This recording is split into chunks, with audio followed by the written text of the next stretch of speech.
Dans l'arrière-pays varois, les gendarmes de Saint-Maximin-la-Sainte-Baume le savent bien. Lorsqu'une affaire commence, il faut s'attendre à tout. Au pire, on double, hein. Allez, j'y vais moi. Ce jour-là, c'est Francis, 34 ans, qui va en faire l'expérience. Arrivé à la brigade il y a 3 ans, cet officier de police judiciaire est un homme d'action. Il a passé plusieurs années dans un groupe d'intervention. Oui, bonjour la gendarmerie de Saint-Maximin. Je vous appelle concernant les 2 gardes à vue. Alors que sa journée se termine, il est appelé en urgence à l'accueil. Bonsoir. Ce couple, qui habite la région, vient porter plainte. Allez-y, rentrez. Âgé d'une quarantaine d'années, l'homme et sa compagne sont traumatisés après une très mauvaise rencontre sur la route. Dans le village, on roulait à allure très lente. Il y avait une voiture qui avançait pas devant, qui s'est emportée un peu sur la gauche. Et je l'ai vu, lui, vouloir me doubler. Ça faisait un moment qu'il était derrière, un peu chaud. Et moi, je me suis décalé pour pas qu'il double, pour pas qu'il cartonne. Et là, ça lui a vraiment pas plu. Il m'a suivi jusqu'à chez moi. Quand j'ai entendu crier, je suis sorti à côté de mon compagnon et j'arrive à côté. Il criait et puis il a sorti son flingue. Il nous a pointé. Un homme armé qui se promène dans le secteur et menacerait les habitants pour un oui ou pour un non. Francis doit intervenir rapidement. Les victimes sont terrorisées. Comme il est revenu après sur le lieu de domicile des victimes, on voudrait l'interpeller, placer en garde à vue dès ce soir. Les victimes ont pu relever la plaque d'immatriculation du suspect. Les gendarmes ont trouvé son identité. Il est âgé de 25 ans et travaille comme intérimaire. Il est déjà connu des services pour des violences et usage de stupéfiants. Alors les gendarmes prennent leurs précautions. Gendarmerie. Bonjour, là, vous sortez, s'il vous plaît. Le suspect est bien sur place, en train de prendre une douche. Il est interpellé en douceur. Premier objectif des gendarmes, récupérer son arme. Là, je vais vous montrer l'arme de poing que vous allez utiliser. C'est ça où on retourne à la maison. On va la chercher. On va la trouver ici. L'homme vit chez les parents de sa petite amie. Il indique aussitôt aux gendarmes l'endroit où il a caché ce pistolet. C'est un factice. Visiblement, c'est un pistolet à billes qui ressemble comme 2 gouttes d'eau à un vrai. Visuellement, on ne peut pas savoir que c'est un faux. Le pistolet est faux, mais les faits sont graves. Menace avec arme. Vous êtes passé en garde à vue. Attendez, j'ai rien fait, monsieur. Passez les menottes. Pour s'assurer qu'il ne cache rien de dangereux, Francis veut fouiller la maison. Et la réaction du jeune homme va le surprendre. Vous vivez ici, monsieur. Donc on va faire une perquisition en votre présence. D'accord. Non, vous n'avez pas le droit, il faut un mandat. Monsieur, les mandats, c'est aux États-Unis, d'accord? Si, ça n'existait pas en France. Manifestement, cette fouille l'inquiète. De quoi intriguer les gendarmes qui décident d'inspecter le moindre recoin de la maison. Garage, grenier et même les toilettes. Toutes les pièces, sauf une, fermée à clé. C'est quoi, là? C'est une chambre aussi. Je ne comprends pas pourquoi toutes les pièces sont ouvertes, sauf celle-ci. En fait, si vous voulez, on ferme toutes les chambres. Mais qui les ferme? On les ferme à clé. Oui, c'est ça. Qui c'est qui a la clé? Ben justement, je sais pas, la clé, on l'a perdue, ça fait au moins 4-5 jours et ça fait un bon moment. Une clé perdue, les gendarmes ne vont pas se contenter de cette version. Sinon, on va casser, hein, mais bon, c'est dommage pour votre maison. Hein. On ne réparera pas derrière. Et le couple retrouve soudain la mémoire. La clé serait dans son jean. Ah, c'est ça. C'est ça? Voilà. C'est bon, on a la clé. Elle réapparaît. C'est magique. C'est bon, il y a la clé. C'est magique. Ah, ben voilà. Francis découvre une pièce entièrement consacrée au séchage d'herbes de cannabis. Donc, ouais, mais c'est ma fumette à moi, ça n'y a rien de fabuleux. Suspendu au plafonnier, des pieds en train de sécher. Et dans ce carton, une dizaine de bocaux remplis de stupéfiants. Près d'1 kilo d'herbe. On s'y attendait à moitié en fait, hein, suivant, on connaissait un peu les antécédents. On était parti un peu pour ça aussi. C'est quoi les antécédents? La production, de produits stupéfiants, la revente. Pour le couple, les choses se compliquent. Mais c'est une blague. Sérieusement, vous pensez que c'est une blague? L'affaire, qui avait commencé par une altercation entre automobilistes, s'alourdit avec cette découverte de stupéfiants. C'est cadeau, c'est pour vous dans la voiture, ça. Le suspect sera placé en garde à vue. Sa petite amie sera entendue séparément pour comparer leurs deux versions. Faites-vous un petit bain. À ce stade, pour Francis, difficile de dire s'il s'agit d'un trafic, passible de 5 ans de prison et 75 000 € d'amende, ou seulement d'usage de stupéfiants, puni d'1 an de prison et 3 750 € d'amende. Ces deux gros fumeurs, apparemment, ils disaient qu'ils avaient fait la récolte pour l'hiver. Mais bon, c'est dur à dire, c'est dur à dire. Ça peut être de très gros fumeurs qui ont pris pour tout l'hiver, et à ce moment-là, non, ça pourrait correspondre. Sur décision du procureur, la jeune femme sera relâchée. Son compagnon, lui, reconnaîtra avoir menacé le couple. Il écopera de 6 mois de prison ferme. Le tribunal ne retiendra pas le trafic de stupéfiants, mais ajoutera une obligation de soins pour lutter contre sa dépendance au cannabis. Ça a tout l'air d'un paradis sur terre. L'arrière-pays varois, avec ses petits villages, ses jolies maisons et ses chaleureux marchés provençaux. La vie y est douce et agréable, du moins en apparence. Car l'envers de la carte postale est beaucoup moins paisible. Ici, juste au-dessus de Marseille et Toulon, les gendarmes de Saint-Maximin-la-Sainte-Baume sont chaque jour en alerte. Cambriolage. Vous avez des bijoux de valeur, monsieur? Oui, des montres, des colliers, des alliances, des bagues. Agression ou violence familiale. Il lui a dit « Puisque tu défends ta pute de merde, t'as plus de père !» Le quotidien de ces 60 gendarmes varois est loin d'être de tout repos. Mets-toi au sol! Au sol! Au sol! D'autant que ces militaires doivent aussi faire la loi sur de grands axes routiers. Comme l'autoroute A8, l'une des plus fréquentées de France, 70 000 véhicules par jour.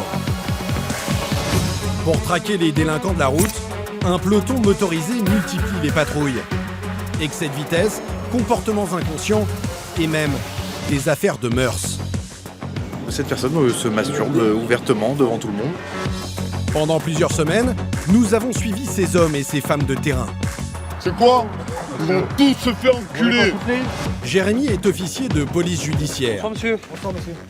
À 29 ans, il est sur les traces d'une équipe de cambrioleurs particulièrement active. Là, vu comment la maison est fouillée, oui, ils cherchent des bijoux. Mylène, 28 ans, était cadre supérieur dans les assurances avant de s'engager dans la gendarmerie. Chaque jour, elle doit réagir en urgence pour éviter des drames. Là-bas, elle part. Non, non, c'est une ancienne IMAT. Ah, la 407. Ah, il est là, sa 407. Elle est là. Là. Cédric, lui, est motard. Il traque les excès de vitesse sur l'autoroute et endosse parfois le rôle d'enquêteur. On est d'accord, vous y êtes bien allé cette nuit à minuit? Oui. Voilà. Un quotidien bien loin de la douceur provençale. Ça rigole pas, là. Non.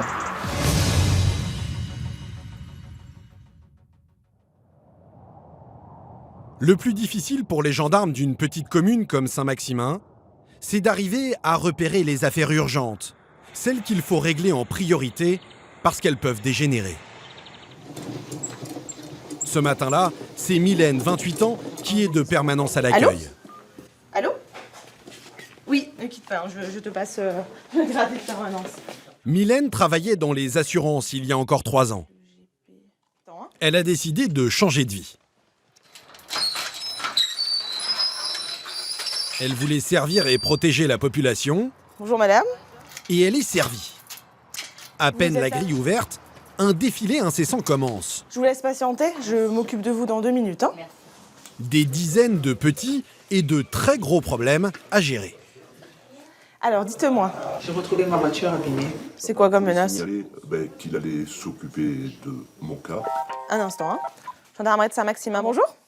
Monsieur, bonjour. Bonjour madame. Dites-moi. C'est pour une plainte pour une fraude à la carte bancaire. Alors. Toute la journée, entre le téléphone qui sonne et les dépôts de plainte, Mylène ne sait plus où donner de la tête. Allez, je vais voir avec lui. Vous quittez, ne quittez pas. Hein. Ne quittez pas. On sait que ça s'arrête pas, ouais. C'est. On n'a pas le temps de s'ennuyer. Bah voilà, c'est reparti. Un rythme soutenu, et pourtant Mylène doit garder les idées claires. Car au milieu de toutes ces affaires, elle doit repérer celles qui peuvent tourner au drame et réagir au plus vite. C'est justement ce qu'elle va devoir faire maintenant. Bonjour, donc voilà, c'est vous que j'ai eu au téléphone tout à l'heure, vous l'avez récupéré. Cette femme est à bout de nerfs.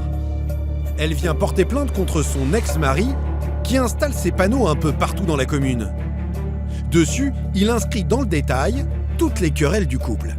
Ça, c'est votre adresse?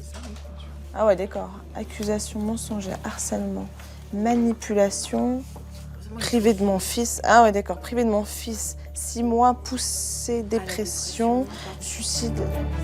Du harcèlement, puni par la loi. L'ex-mari, un commercial de 50 ans, encourt 3 ans de prison et 45 000 € d'amende. Mais ce qui inquiète surtout Mylène, c'est qu'il a déjà été condamné pour des violences sur son ex-femme.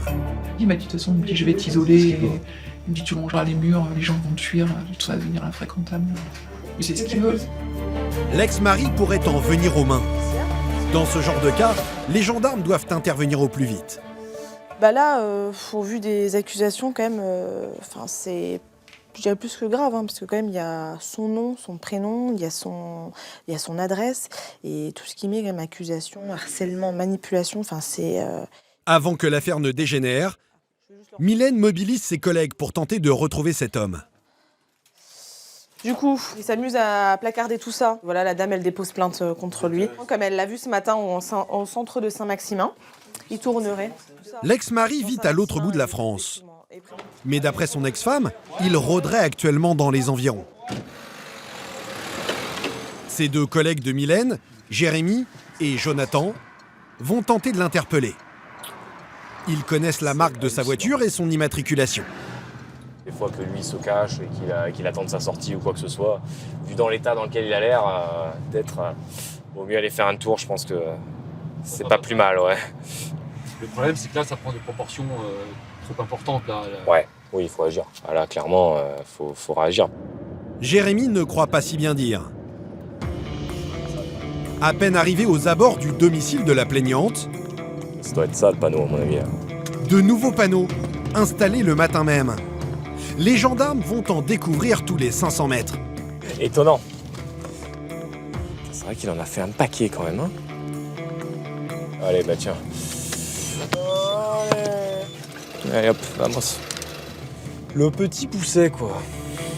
5 panneaux en l'espace de quelques kilomètres. Un véritable acharnement. S'il faut, il en rajoute à fur et à mesure. Mais ouais, mais c'est ça. En fait, s'il faut, là, on lui court derrière. Mais après avoir patrouillé dans tout le quartier en suivant les panneaux, Jérémy et Jonathan ne parviennent pas à localiser l'ex-mari. Alors tous les gendarmes disponibles s'y mettent, y compris Mylène, qui a quitté l'accueil. 407. C'est 407. Regarde. Bah ouais, je n'arrive pas à voir l'immatriculation. Là-bas, elle part. Non, c'est une ancienne immat. L'affaire va mobiliser les gendarmes une journée entière. Et finalement... Ah, la 407. Ah, il est là, sa 407. Elle est là. Là. Ah, d'accord. Elle est garée. L'homme vient d'être interpellé par une patrouille juste à côté de l'école de son fils. Et devant Mylène, il donne une toute autre version de l'histoire. La victime, ce serait lui. Elle fait passer pour un voyou. Elle a dit que j'avais voulu tuer mon fils. Pendant 5 ans, elle m'a détruit. Elle m'a détruit. Psychologiquement. Si on est en taux, j'ai en couple. Dès que je sors, je reviens ici, je fais grave de la faim. Justice sera faite. Hors de question que j'accepte ça. Mais les gendarmes ne sont pas là pour jouer les conseillers conjugaux dans cette guerre de couple. On ne fait que constater les faits, on ne fait que entendre les différentes parties. Et c'est vrai que voilà, on ne peut pas prendre parti. C'est souvent ça, parce que voilà, ils se rejettent la faute l'un sur l'autre.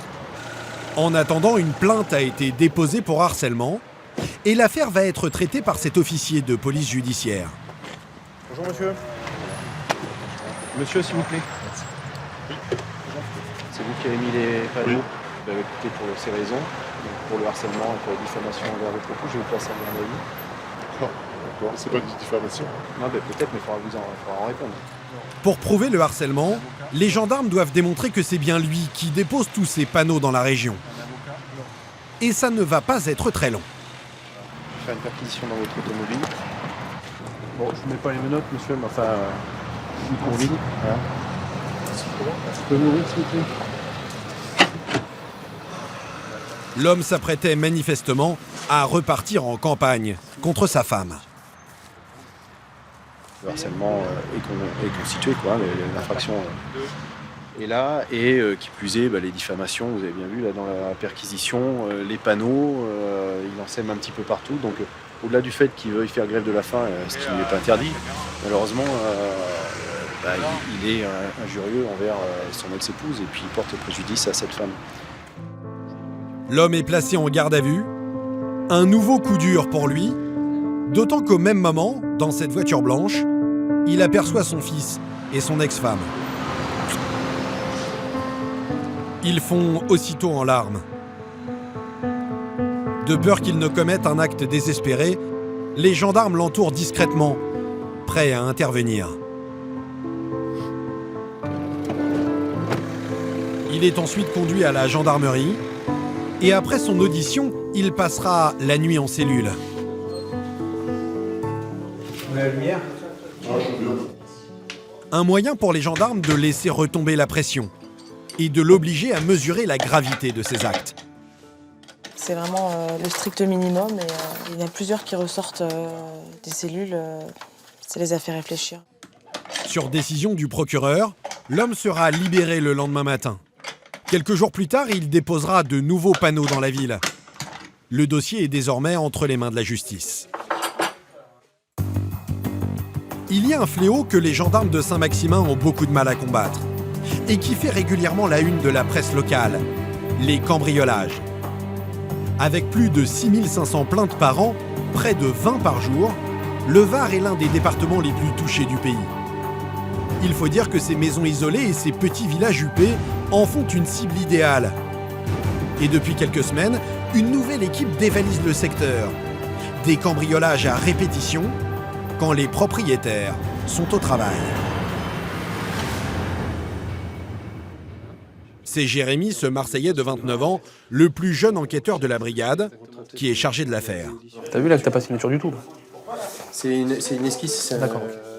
Ce soir-là, Jérémy vient d'être appelé pour un nouveau cambriolage. Et alors qu'il se rend sur place pour démarrer son enquête, il reçoit cet appel.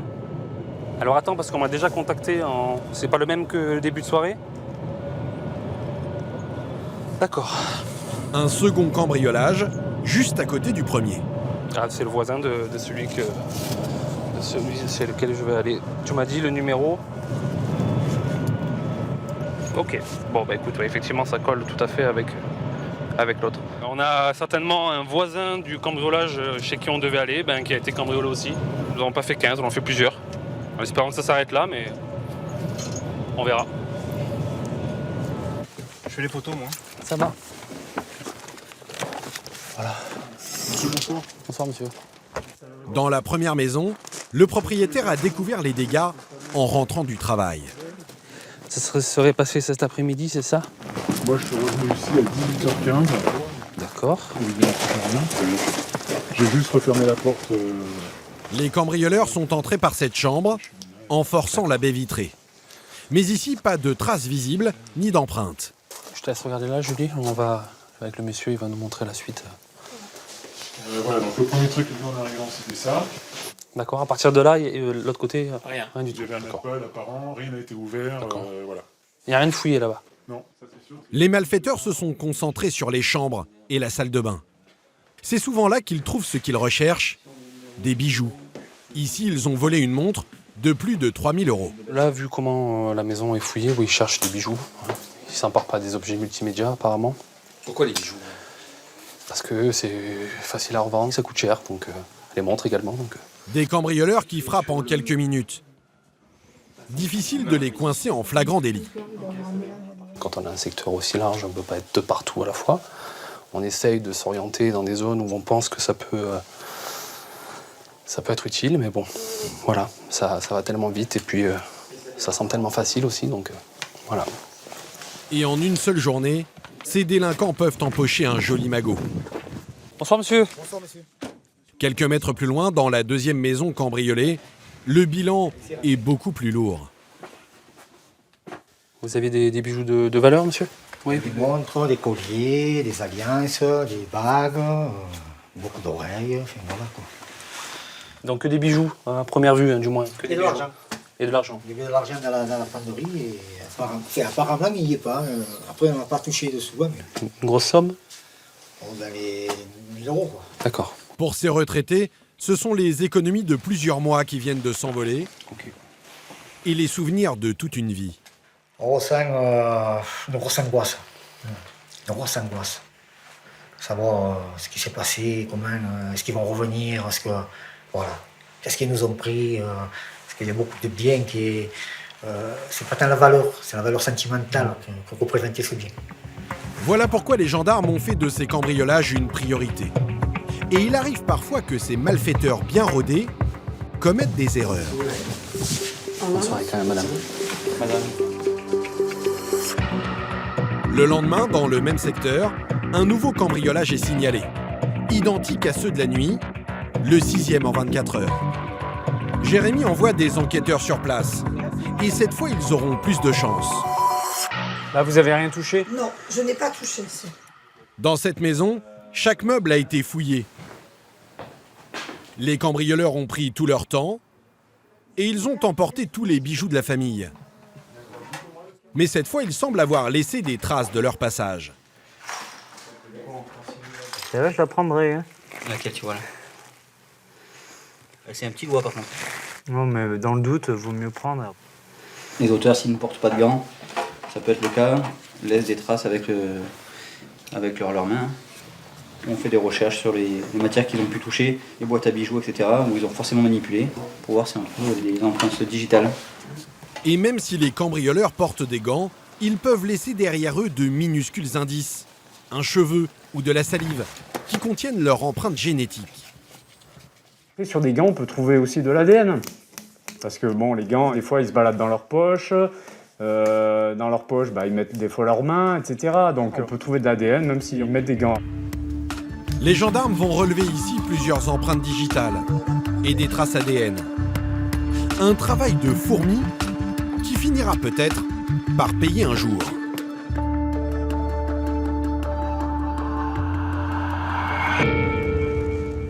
Ce matin-là, à quelques kilomètres de Saint-Maximin-la-Sainte-Baume, une importante interpellation se prépare. Nous, on va passer par là pour atterrir ici, tu vois. Mais le souci, c'est que là, il y a un séjour et là, il y a un séjour. Jérémy est accompagné de Mohamed, un gendarme du GELAC, le groupe spécialisé dans les cambriolages. Grâce à de l'ADN prélevé dans une autre affaire, il a identifié un suspect. On va chercher un individu qui a commis un cambriolage et donc il y a eu l'ADN de l'individu qu'on va chercher à 2 endroits. Jérémy espère que ces traces ADN vont porter un coup à ces vols à répétition dans la région. Dès qu'on le tape, c'est dans le top action. Vous resserrez le bouclage pour éviter qu'il y ait des fuites au niveau des fenêtres qui donnent sur l'arrière de la maison. Ouais, ça marche. Le suspect, âgé d'une vingtaine d'années, est déjà connu pour vol avec violence et recel.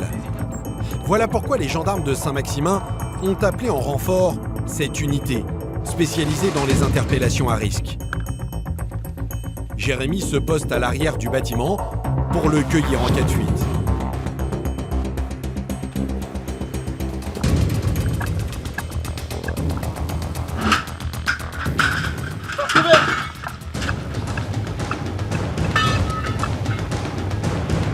Reste là, au sol, au sol, mets-toi au sol, au sol, au sol.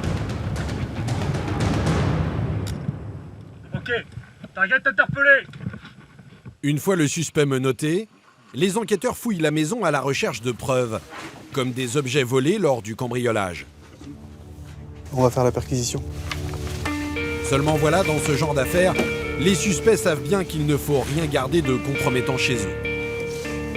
La perquisition ne donne rien, mais les traces ADN suffisent à impliquer le jeune homme, qui va devoir s'expliquer. C'est un sentiment un petit peu d'aller au bout des choses, quoi.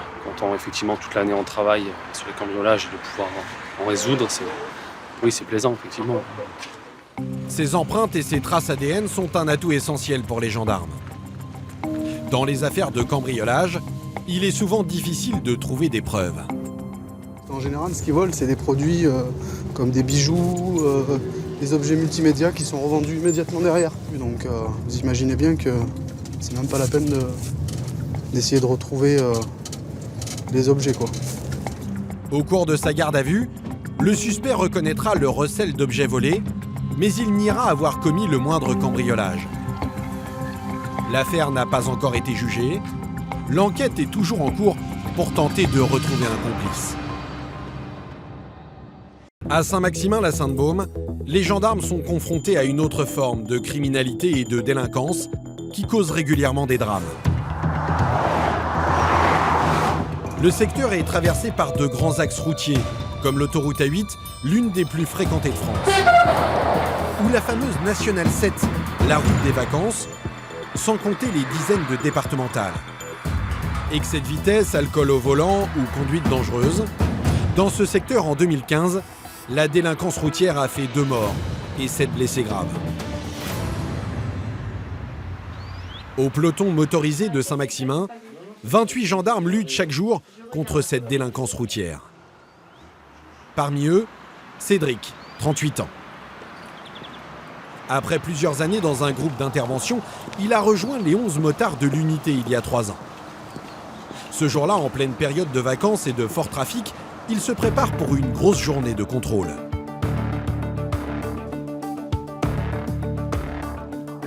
Là, ce matin, on va mettre en place un contrôle de vitesse sur l'autoroute. Et donc, les motos sont un bon outil pour pouvoir intercepter les véhicules qui nous sont signalés en excès de vitesse.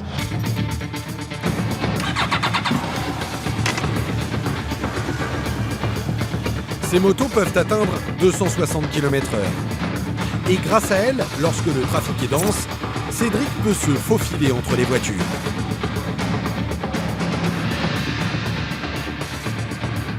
Avec son coéquipier, il se poste à l'entrée d'une aire d'autoroute. Et de l'autre côté, un gendarme relève les vitesses des véhicules. Au bout de quelques minutes seulement, première infraction. «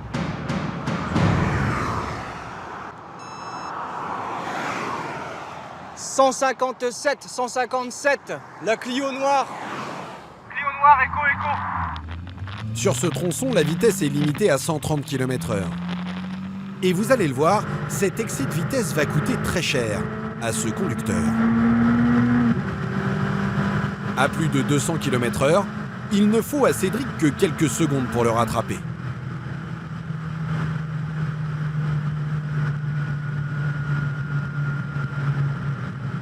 Entraîné à croiser les mains pour tenir la poignée d'accélérateur, il fait signe au conducteur de le suivre.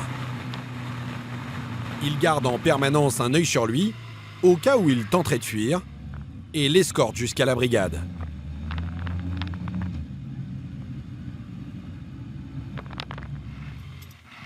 Préparez votre permis de conduire et les papiers du véhicule, monsieur, quelqu'un arrive. Un petit excès de vitesse, a priori rien de très grave pour l'instant pour ce conducteur. Mais en réalité, il vient de se mettre dans de très sales draps. Vous venez avec moi, monsieur? C'est Sabrina, une collègue de Cédric, qui prend le relais pour le verbaliser. Installez-vous. Mon collègue vous a donné la vitesse. Vous avez été contrôlé donc à 157 km/h au lieu de 130 km/h. Donc c'est pas un grand excès de vitesse, c'est un petit excès de vitesse. C'est une amende de 45 € et une perte de 1 point. En apparence, la contravention n'est pas lourde. Mais en réalité, ce petit point en moins, c'est le début de gros ennuis pour cet automobiliste. Commercial de profession, il passe ses journées sur les routes. Vous savez combien il vous reste de points sur votre permis? Moi, c'est 1 point. 1 point, ah, effectivement. Ouais, c'est le point qu'il fallait pas perdre. Si le tribunal de police le décide, l'homme pourrait perdre son permis. Il faut dire qu'il n'en est pas à son coup d'essai. Et c'était pour quel type d'infraction que vous avez perdu ces points? Excès de vitesse, principalement. Il va falloir voir votre façon de conduite aussi. Quand il vous reste 1 point, c'est qu'il y a un souci. Non, il n'y a aucun souci. Il n'y a pas de souci? Non, aucun.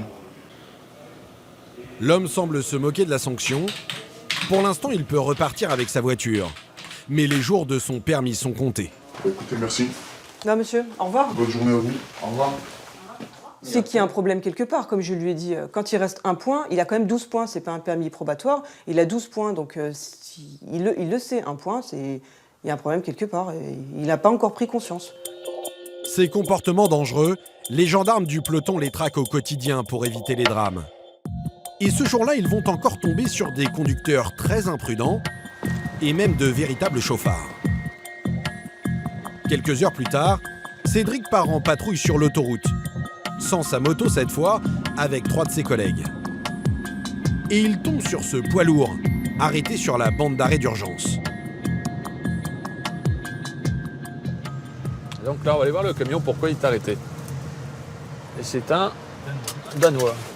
Bien. Garer un camion de cette taille, ici, juste à côté des véhicules lancés à 130 km/h, c'est particulièrement dangereux. Seul un problème mécanique peut justifier de prendre un tel risque. So what's exactly the problem? Temperature. Yes, I Yeah, understand. ouais. But how many times have you been here? 5 minutes. Okay. And now it's okay, you can go?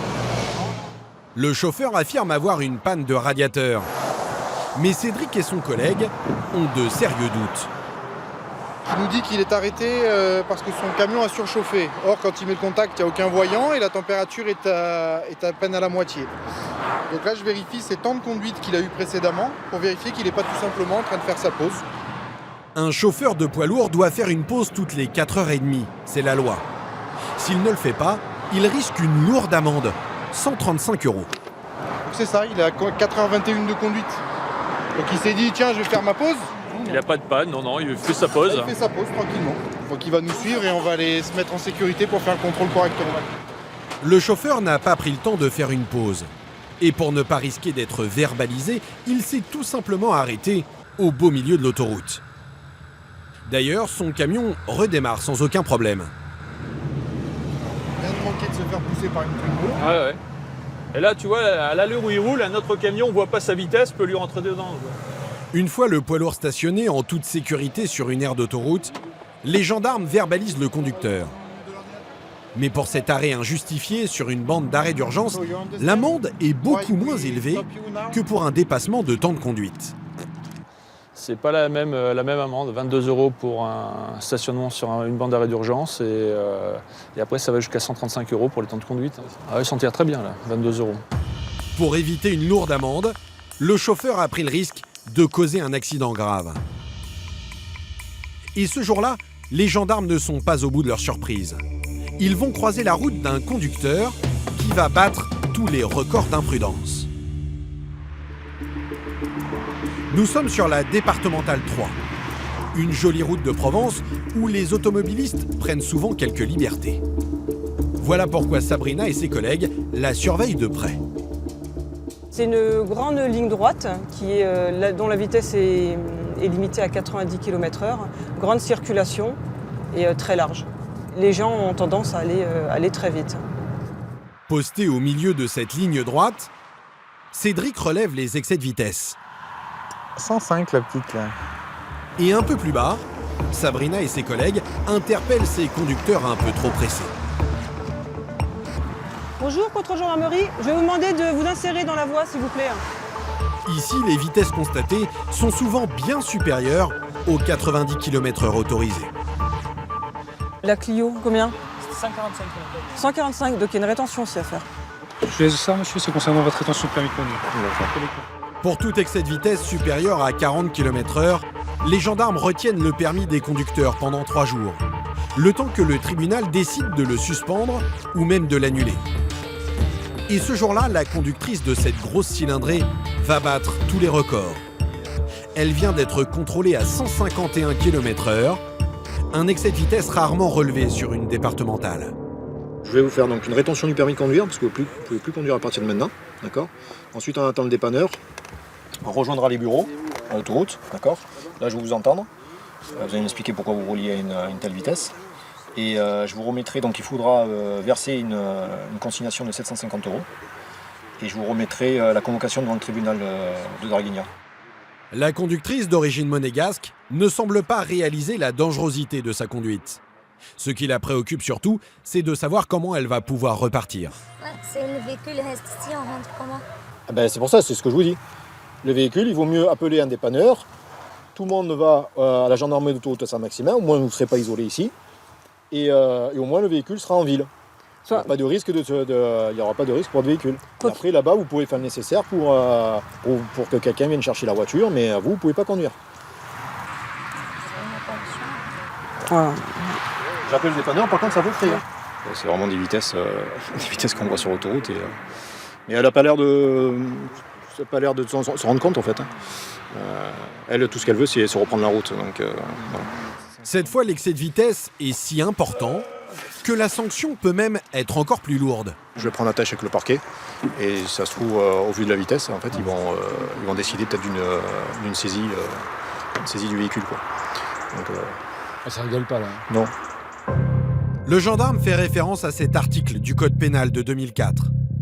Pour un dépassement de plus de 50 km/h au-delà de la vitesse autorisée, le véhicule peut être saisi par la justice et revendu au profit de l'État.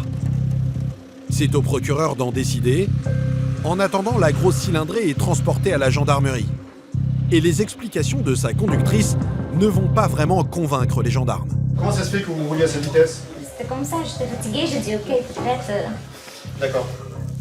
Au téléphone, Sabrina attend la décision du parquet de Draguignan pour savoir si le véhicule sera finalement saisi. Non, pas de plus de 70. Est-ce qu'on est en agglomération? Non. D'accord, merci, au revoir.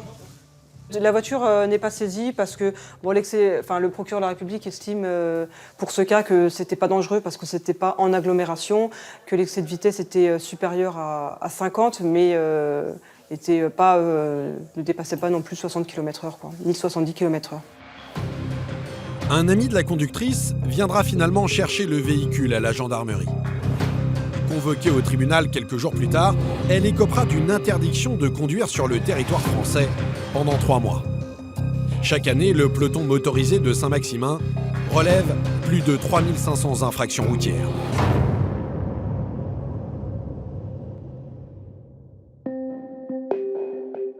Les 2 unités de Saint-Maximin, le peloton autoroutier et la brigade, travaillent aussi main dans la main sur certaines affaires qui peuvent troubler l'ordre public.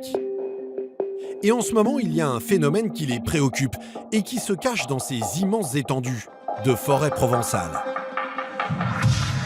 Des rave-parties sauvages, ces grands rassemblements d'amateurs de musiques électroniques qui investissent des champs ou des bâtiments abandonnés sans autorisation. Ils durent parfois plusieurs jours et attirent des milliers de personnes. Nuisances sonores, consommation excessive d'alcool, trafic de stupéfiants. Pour les gendarmes, ces rassemblements sont un vrai cauchemar. Ce soir-là, une patrouille part en urgence de la brigade. Francis et Jérémy viennent d'apprendre qu'une rave-party illégale s'est installée dans le secteur. Ils doivent à tout prix empêcher les fêtards de s'y rendre par centaines. Mais pour ça, il faut déjà trouver où elle a lieu.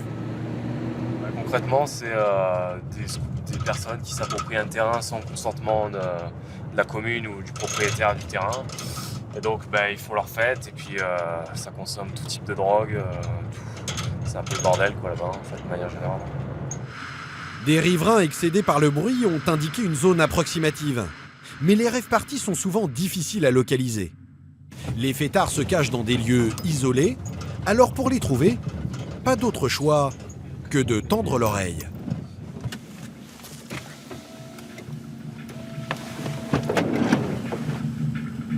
On est pas mal.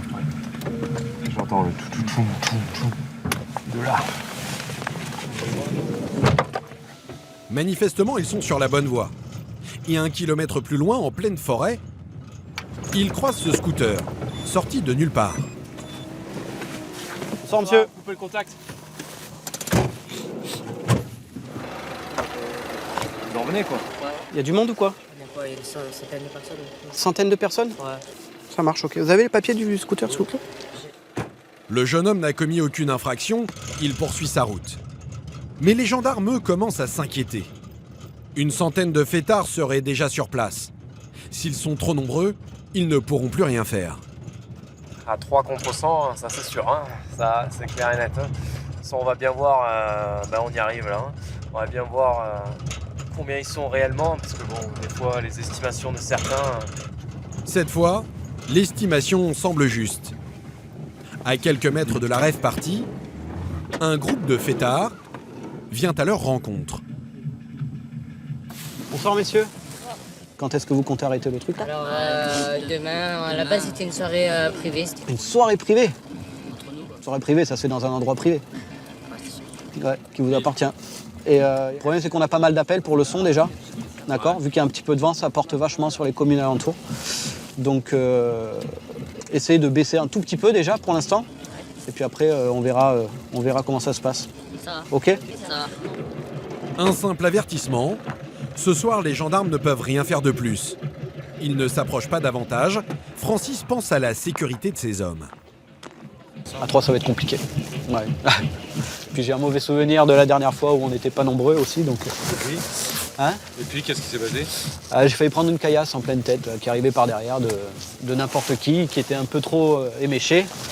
Et voilà, quoi, il a tiré une caillasse sur les gendarmes. Voilà.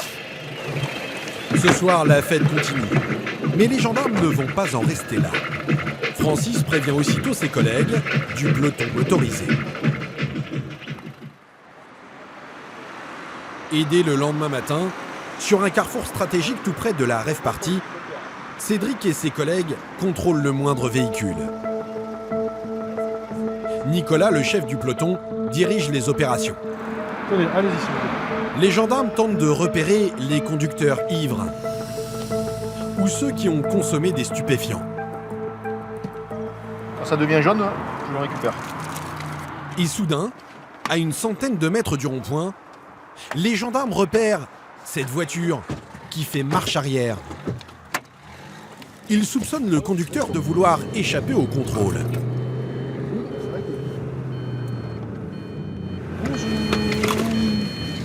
Welcome. L'homme s'est arrêté sur le bas-côté et le contrôle va très vite dégénérer. Si, vous avez le permis de conduire? N'en fumez pas, monsieur. Pardon? On va vous soumettre au dépistage d'alcoolémie. Vous fumez Pardon? pas. Je peux pas fumer? Non. Bah si. Non, monsieur, vous fumez pas. Monsieur, vous fumez pas. Fumez Ah pas. monsieur. Fumez pas. Pardon? Perdu. L'homme n'est visiblement pas dans son état normal. Il refuse de se soumettre à l'alcotest et au dépistage de stupéfiants. Il n'y a pas besoin de pister à la colonie. Désolé. C'est pas vous qui choisissez. Moi, je suis arrêté. J'ai pas le contact. Mais alors, montre tes papiers, fais ce qu'il te demande et moi, je termine. suis arrêté et il n'y a pas de problème. C'est tout. Si l'homme est ivre, mais dans un véhicule à l'arrêt, il ne risque rien. Mais là, le problème, c'est que tous les gendarmes l'ont vu faire marche arrière. C'est plus ou moins une légende urbaine qui dit que si, quand on arrive, le conducteur est arrêté, on ne peut pas le verbaliser, alors que tous les militaires qui étaient là l'ont vu s'arrêter, faire une marche arrière dans le chemin et attendre qu'on arrive. Mais l'homme ne veut rien entendre. Et même ses amis ne parviennent pas à le raisonner. Qu'est-ce qu'il y a? Montre-lui tes papiers, c'est monsieur, tout. Monsieur, vous restez là. Non. Monsieur, vous restez là.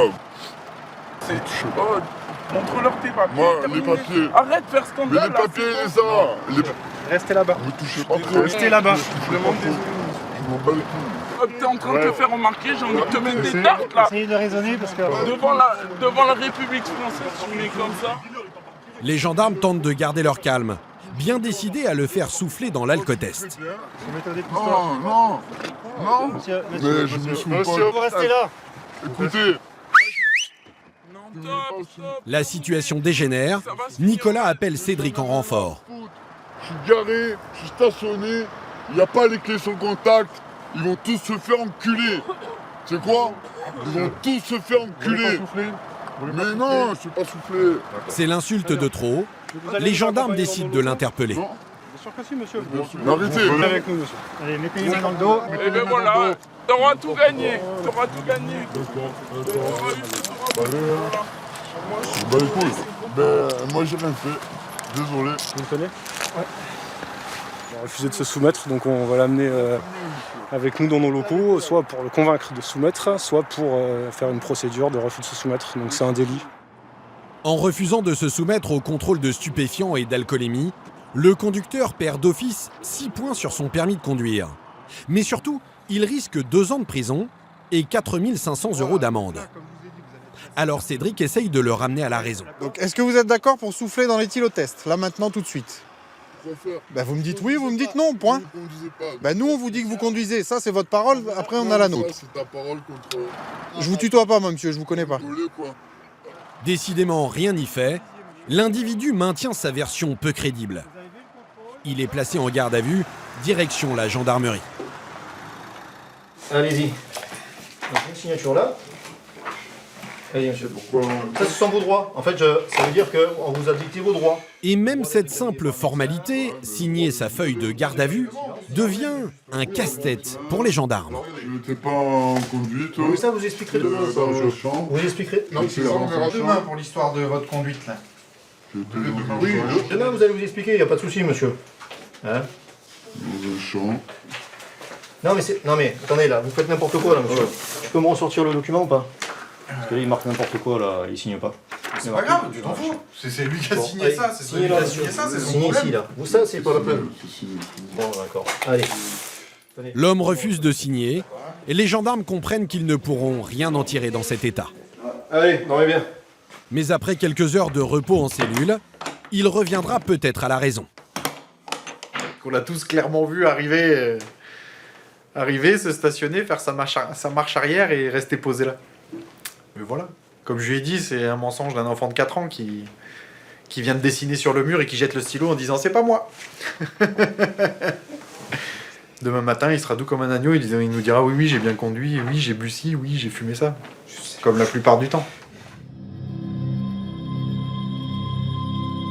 Et en effet, le lendemain matin, c'est un autre homme qui se tient devant les gendarmes. Il confirme avoir participé à la rave party et se montre beaucoup plus docile. Les collègues ont tout de suite vu le véhicule. Vous avez effectué un arrêt. Hop, vous avez fait une marche arrière. Vous êtes engagé dans un chemin de terre. Eux, tout de suite, ils sont arrivés sur vous. Ils sont arrivés sur vous. À aucun moment, on vous a perdu de vue. À aucun moment, on vous a perdu. À aucun moment, il y a eu un échange de passagers-conducteurs. Donc, ne dites pas des sottises. Hein? Donc, vous étiez bien le conducteur, vous avez bien conduit. Voilà, c'est tout. Des aveux qui arrivent un peu tard. Non seulement le conducteur perd son permis, mais il sera convoqué dans quelques mois au tribunal. Pour avoir refusé de se soumettre au contrôle, il risque 2 ans de prison. Des affaires qui s'enchaînent pour les gendarmes, pourtant certaines d'entre elles sont prioritaires. À tout moment, elles peuvent survenir derrière les murs de n'importe quelle maison, et surtout dégénérer en quelques minutes. Ce sont les violences familiales. Tous les jours, la brigade reçoit des appels à l'aide. Ce matin-là, justement, à la gendarmerie de Saint-Maximin, les événements vont s'accélérer. Sébastien est de service. Ce gendarme de 30 ans connaît bien la région, il y est né. Avec son collègue Jonathan, il est appelé en urgence. Donc en fait, on intervient pour des violences intrafamiliales qui se sont produites ce matin. La maman se trouve avec ses 2 enfants au niveau de l'école, avec une psychologue et la directrice, j'imagine, pour évoquer ces violences. Et le papa, qui est au courant que la maman se trouve à l'école, gravite autour de l'école et cherche à prendre contact avec elle. Une jeune mère de famille serait frappée par son compagnon. L'homme l'aurait même poursuivi jusqu'à l'école des enfants. Là, pour l'instant, il était à l'extérieur, il n'était pas en train d'essayer d'entrer dans l'école. Oui, c'est vrai, ça, il la cherche. D'accord. Les 2 gendarmes se dirigent vers un petit village, à quelques kilomètres de Saint-Maximin. Aux abords de l'école, aucune trace du compagnon. Sébastien cherche rapidement à entrer en contact avec la jeune femme. Bonjour. Bonjour. Il est reçu par la directrice de l'école. Il est plus dans le coin du tout, visiblement? Ah ça je peux pas vous dire parce que là il lui a envoyé plein de textos, elle va pouvoir vous montrer, Ouais. elle cherche partout. D'accord. Merci. Réfugié dans une salle avec la psychologue de l'école, Bonjour. la jeune mère de famille de 27 ans est terrorisée. Ça lui fait péter un câble. Qu'est-ce qu'il a fait Bah, il a commencé à jeter des trucs dans la maison, donc j'ai dit, D'accord. comme il y avait les petits, en gros, j'ai dit pas devant les petits. Ouais. Et il montait en pression, en fait, après Ouais. il se contrôle plus, il monte en pression. Ouais. Après il m'a mis des coups de poing. Après, Il vous a mis des coups de poing où? principalement là où j'ai vraiment mal, c'est dans la cuisse. D'accord. Après j'ai eu dans le dos, dans la figure. Moi, du coup, pour me défendre, je l'ai attrapé au cou et du coup il a greffé au cou. D'accord. Et en fait, mon dernier, il lui a dit, ferai pas maman, tout ça. Il lui a dit, bête, puisque tu défends ta pute de merde, ta pute père, il s'en est pris verbalement, mais il s'en est pris au petit. D'accord. Mais c'est surtout la suite du récit qui va inquiéter Sébastien. Le compagnon violent se montrerait menaçant. Après, il me envoie le message, si tu rentres pas dans les 10 minutes à la maison, tu vas voir ce qui va t'arriver. D'accord. Des menaces, d'accord. Pour Sébastien, il n'en faut pas plus pour décider d'intervenir. Faut pas qu'on traîne parce que ce soir il risque d'avoir un problème si on n'agit pas rapidement, quoi. Mais avant tout, le gendarme doit constituer un dossier et faire constater les blessures de la jeune femme. Voilà pourquoi il l'a conduit chez le médecin le plus proche. En général, c'est avéré. Parfois, ça l'est pas. Et ça peut être une vengeance, ça peut être... donc voilà, c'est à nous aussi de déterminer un petit peu ce qu'il en est. Donc le certificat médical permet de savoir si c'est réel ou pas. Et ce verdict médical est implacable. La victime a bien été frappée violemment. Le docteur lui prescrit même 8 jours d'arrêt de travail. Mais il faut maintenant qu'elle accepte de porter plainte. Et c'est bien tout le problème dans ce genre d'affaires. Les victimes, souvent, sont prises entre l'amour, le fait qu'elles soient victimes. Donc c'est un peu compliqué le dépôt de plainte, parce que malgré tout, elles n'ont pas envie qu'il ait d'ennui. Elles disent, si je dépose plainte, mais est-ce qu'il va aller en prison? Est-ce qu'il va aller en garde à vue? Une femme écoute parfois plus attentivement les conseils d'une autre femme. Voilà pourquoi Sébastien fait appel à l'une de ses collègues. Vous déposez plainte, hein? Comme ça, on y va, on interpelle, il se passe en garde à vue, on fera la procédure. La jeune femme se confie. Ce ne serait pas la première fois que son compagnon la frappe. Donc c'est le temps. Sébastien identifie l'individu et le temps de mobiliser du renfort, il part pour l'interpeller sans plus attendre. Vraiment, il n'y a pas d'arme à la maison, il n'est pas chasseur, il n'est pas porteur de couteau habituellement. C'est le genre d'interpellation qui inquiète les gendarmes. Sébastien et ses collègues redoutent une réaction violente de l'individu et les militaires de Saint-Maximin ont tous encore en tête le drame survenu en 2012 à quelques kilomètres de là dans un petit village. Ce jour-là, Alicia et Audrey, deux gendarmes de 29 et 35 ans, interviennent sur un simple différend entre voisins. Une affaire banale, mais les deux jeunes femmes vont tomber sur un forcené. L'homme s'empare de leur arme de service et les abat toutes les deux. Sébastien le sait, dans son métier, le danger est permanent. Oui, on y pense, bien sûr qu'on y pense, parce que cette histoire a marqué les esprits de chaque gendarme. Donc oui, effectivement, sur chaque intervention, on ne sait pas sur quoi on peut tomber. Il n'y a pas d'intervention banale. Alors pour cette interpellation, Sébastien a demandé le renfort des gendarmes mobiles. Des hommes spécialement équipés pour assurer leur sécurité lors de ces interventions sensibles.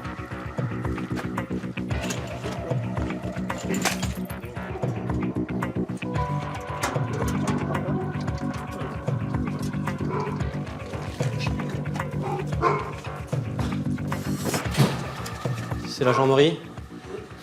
On vient chez vous, vous êtes placé en garde à vue pour des faits de violence sur votre compagne. Vous sortez les mains de vos poches, s'il vous plaît.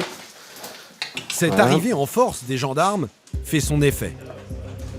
L'individu se laisse menotter sans résistance. Il est placé en garde à vue et conduit à la gendarmerie.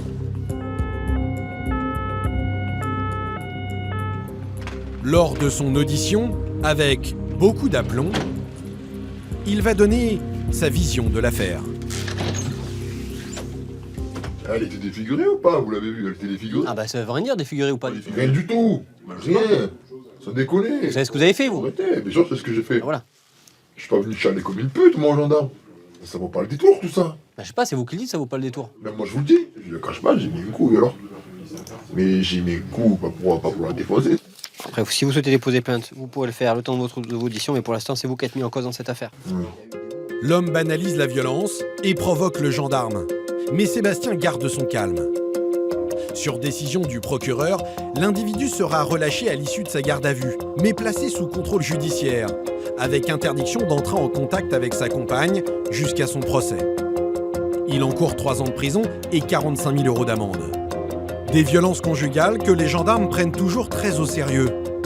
Tous les 3 jours en France, une femme meurt sous les coups de son conjoint. Ces affaires douloureuses sont quasi quotidiennes pour les gendarmes de Saint-Maximin. Pourtant, de temps à autre, ils doivent faire face à d'autres missions qui sortent franchement de l'ordinaire. Ce matin, nous retrouvons Cédric. Le gendarme a laissé sa tenue de motard et part enquêter sur l'une des aires de repos de l'autoroute A8. Cette fois, l'affaire est plutôt étonnante. Dans cette station-service, il vient chercher les vidéosurveillances d'un homme aux mœurs un peu particulières. Donc là, on voit clairement, là-bas, il se met sur derrière le camion, il y a un transformateur électrique. C'est une personne qui vient la nuit, qui se met sur un parking qui se trouve derrière la station, un petit peu en surplomb.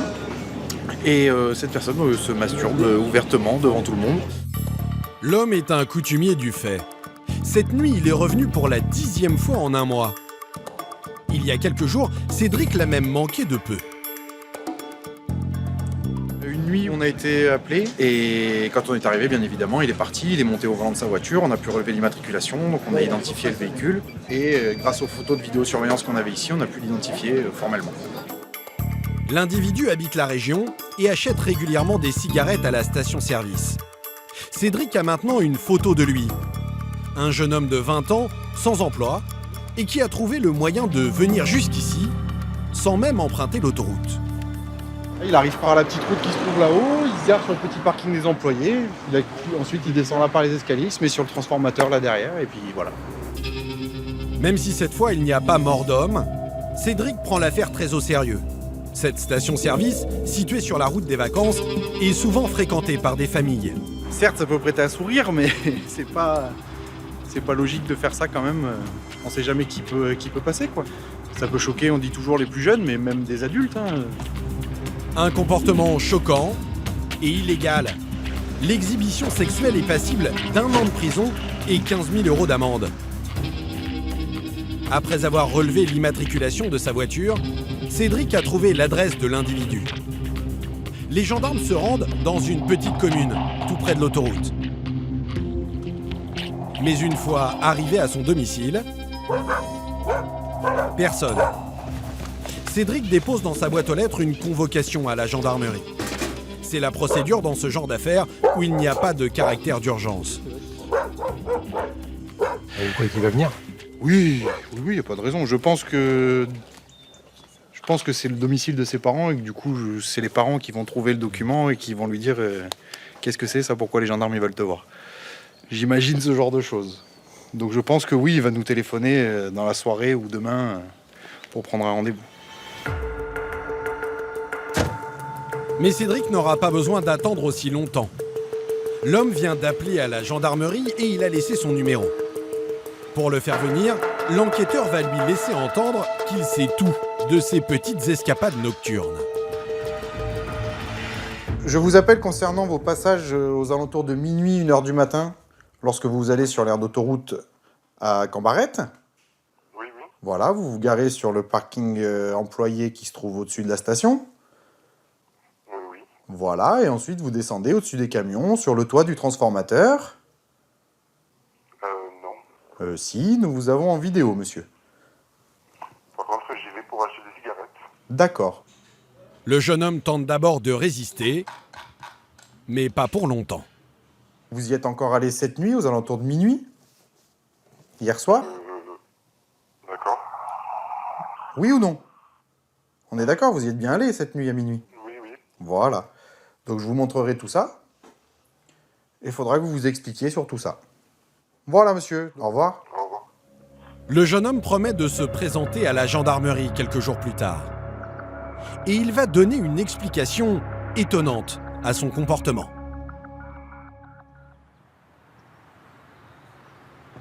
Ce jour-là, en tout cas, entrez, asseyez-vous. Il va passer un très mauvais moment face aux gendarmes. Bon, vous avez compris pourquoi vous êtes là ? sur vos agissements la nuit sur l'aire de Cambarette. Ok, donc je vais vous montrer tout de suite ce que j'ai comme enregistrement. Comme ça, Pardon? Vous n'avez pas envie de les voir? D'accord, il n'y a pas de souci. Cédric n'insiste pas pour ne pas le gêner davantage. Mais il demande au jeune homme de s'expliquer. Je vais juste vous montrer simplement une photo sur laquelle on ne voit rien de particulier. C'est juste pour qu'on soit bien d'accord. Sur la photo ici, c'est bien vous. Oui. À l'origine, j'allais acheter une cigarette là-bas. Oui. Et quand je suis arrivé, j'ai vu quelqu'un dans le... Il y avait un couple. Oui. Garé dans un camion qui faisait des choses. D'accord. Et qui me regardait. D'accord. Quand je suis descendu, du coup... Ça vous a donné des envies? J'ai fait n'importe quoi. D'accord. Mais le truc, c'est que ça ne s'est pas passé qu'une seule fois. Moi, en tout et pour tout, j'ai comptabilisé 5 fois déjà. En gros, quand je là-bas, je sais pas, c'est comme si je pensais revoir ce que j'avais vu en fait. D'accord. Hormis cet incident, je suis quelqu'un de normal, quoi. Bah, j'ai pas dit le contraire, hein. J'ai honte, quoi, j'ai honte. Bah, j'imagine, oui. J'imagine. Après ces explications, les gendarmes prennent le jeune homme en photo. Et ils relèvent son ADN, comme le veut la procédure dans ces affaires de délinquance sexuelle. Mais pour Cédric, l'essentiel, c'est qu'il retienne la leçon. Je vois bien que vous êtes pas en... que vous avez honte et que vous n'êtes pas en grande forme, quoi, mais... Ça vous... Voilà, vous recommencerez plus et puis tout ira bien et voilà, quoi. Ok? Allez, je vais voir pour trouver un psychiatre, là, et je vous tiens au courant. Dans cette affaire, le procureur a demandé un examen psychiatrique avant un éventuel procès. Le jeune homme risque jusqu'à 1 an de prison. Des affaires incessantes et parfois insolites, mais le travail des gendarmes comme Cédric finit par payer. Dans le Var, la délinquance n'a pas augmenté l'an dernier.